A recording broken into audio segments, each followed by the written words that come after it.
विश्वामित्र जी भगवान, उनको पता चल चुका था कि भगवान का प्राकट्य धराधाम पर हो चुका है। और बंधुओं, साधु जब भी दुखी होता है तो वो समाज पर संकट आता है तब दुखी होता है। और हम कब दुखी होते हैं? जब हमें संसार की कामनाएं वासनाएं चाहिए होती हैं, हम अपने दुख से दुखी होते हैं। और साधु समाज के दुख से दुखी होता है, बहुत अंतर है। अब बहुत सारे असुर जो थे वो साधुओं को, संतों को, ऋषियों को यज्ञ नहीं करने देते थे।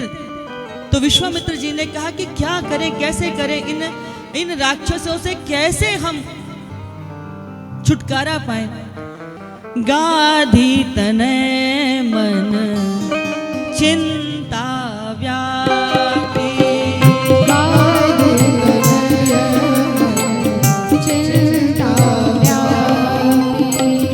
गाधी तनय मन चिंता व्यापी, गाधी चिंता व्यापी, हरि बिन मरहि ना निश्चर पापी, गाधी चिंता व्यापी, हरि बिन मरहि ना निश्चर पापी, गाधी तनय मन चिंता व्यापी, गाधी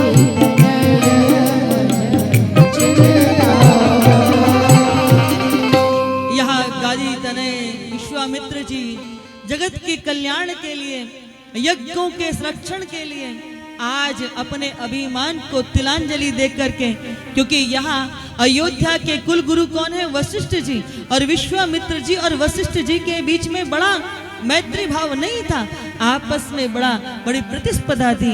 लेकिन प्रभु दर्शन करने के लिए, लोक कल्याण की भावना से अपने अहंकार को तिलांजलि दे करके विश्वामित्र स्वयं आज दशरथ जी के पास याचना करने के लिए आते।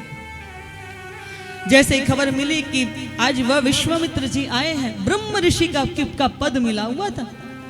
दशरथ जी को ज्ञात हुआ तो दशरथ जी सरयू के किनारे ही उनका वंदन करने के लिए चले आए। बड़ा स्वागत किया, वंदन किया, अपने राजमहल में लेकर के आए। वशिष्ठ जी को पता चला कि विश्वामित्र आए हैं, तो विश्वामित्र जी का स्वागत वंदन करने के लिए वशिष्ठ जी भी चले आए। बड़े प्रेम से स्वागत सत्कार किया है। और दोनों को दशरथ जी ने ऊंचे से आसन पर बिठा करके उनका मान सम्मान किया। दशरथ जी बड़े प्रसन्न हैं, बोले लगता है कि मेरे पूर्वजों का कोई पुण्य तो मेरे सामने आ गया कि आज आप कृतार्थ करने के लिए स्वयं चल करके आ गया। तब दशरथ जी ने कहा, महाराज के ही कारण आगमन तुम्हारा, आपका आगमन किस कारण से हुआ है?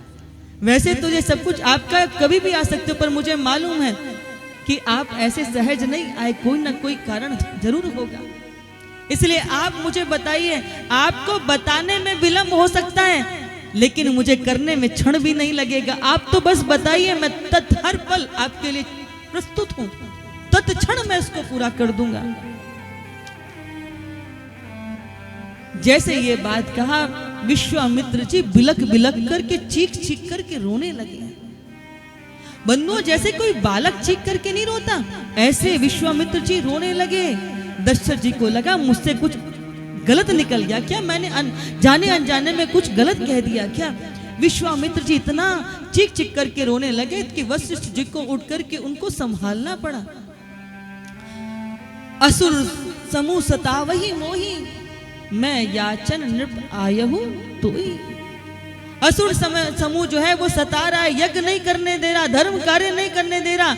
ये तो आपका कार्य था कि आप राजभवन से बाहर निकल कर के मेरे क्षेत्र में, मेरे राज्य में सब सुखी से तो हैं, ये आपका धर्म था, लेकिन आपने सुधि नहीं ली। मुझे स्वयं आपके द्वार पर आकर के ये बताना पड़ रहा है कि असुर समूह सतावहि मोहि, वह दुष्ट असुरों का समूह यज्ञ नहीं करने दे रहा। अनुज समेत देव रघुनाथा, निश्चर बद मैं होव सना था। मैं आपके पास आया हूं इसलिए आप मुझे अपने पुत्र अनुज लक्ष्मण जी के साथ में मुझे राम को दो, ताकि मैं उन दुष्टों के समूह को नष्ट करके सनाथ हो सकूं और यज्ञ की रक्षा हो सके। बंधुओं देखो, जब ये आए थे ना तो स्वागत करने के लिए गए थे सरयू जी के तट पर और बड़ा उनकी आव भगत की, लेकिन जैसे ही विश्वामित्र जी ने याचना की, पुत्र की मांग के, कहते ना बिन मांगे मोती मिले और मांगे मिले ना भीख, तो यहाँ पर जब तक कुछ मांगा नहीं था तब तक वह ब्रह्म ऋषि थे। इनके क्या कहते हैं कि पूर्वजों का कोई सुंदर कर्तृत्व सामने आ गया कि आप आ गए, लेकिन जैसे ही पुत्रों को मांगा तैसे ही दशरथ जी क्या कह रहे हैं कि विप्र आपने अनुचित वाणी बोली, बिना विचार किए आपने इस वाणी का प्रयोग किया। आपने अगर कहा होता मैं सेना को भेज देता, स्वयं आपके लिए तत्पर हो जाता, लेकिन जो मुझे प्राणों से भी अधिक प्रिय है आपने मेरे राम को मुझसे मांग लिया। इस चौथे पन पर मैंने यज्ञ भगवान की कृपा से पुत्रों को पाया है, और अभी मेरे पुत्र तो छोटे छोटे से हैं। जैसे ये कहा तो विश्वामित्र जी ने कहा कि आप मुझे अपने पुत्रों को सौंपिए, और आप मुझे कह रहे हैं छोटे छोटे से हैं। आपको स्वयं सुधि लेनी चाहिए थी, मुझे यहाँ आना पड़ा। वशिष्ठ जी को ऐसा लगे कहीं ये श्राप ना दे दे, तब जाकर के वशिष्ठ जी ने समझाया है कि आप इनको खाली हाथ मत भेजिए, आप इनकी इच्छा को पूर्ण कीजिए और आप निश्चिंत रहिए। तब वशिष्ठ जी के समझाने पर दशरथ जी ने अपने पुत्र को किनके साथ भेजा है? विश्वामित्र जी के साथ में। अब ये दौड़ करके राम जी, लखनलाल जी माता जी से आज्ञा लेने के लिए गए हैं, और जैसे ही कौशल्या को पता चला कि विश्वामित्र आए हैं लेने के लिए और राम जी लखन जी उनके साथ में जा रहे हैं, तो उनको सदाशिव जोशी शंकर जी की बात याद आ गई कि एक संत आएंगे लेने के लिए तो रोकना मत, जाएंगे तो अकेले, पर जब लौट के आएंगे तो बहुरी को लेकर के आएंगे। इसलिए कौशल्या जी ने नहीं रोका, प्रेम से आशीर्वाद देकर के भेजा कि जाओ पुत्र तुम्हारा मंगल हो। अब ये यहाँ विश्वामित्र जी लेकर के चल दिए हैं, और मार्ग में जब इनको मारीच मिला है तो बिना फन का बाण मारा है इन्होंने, 7 योजन पार जाकर के मारीच गिरे हैं।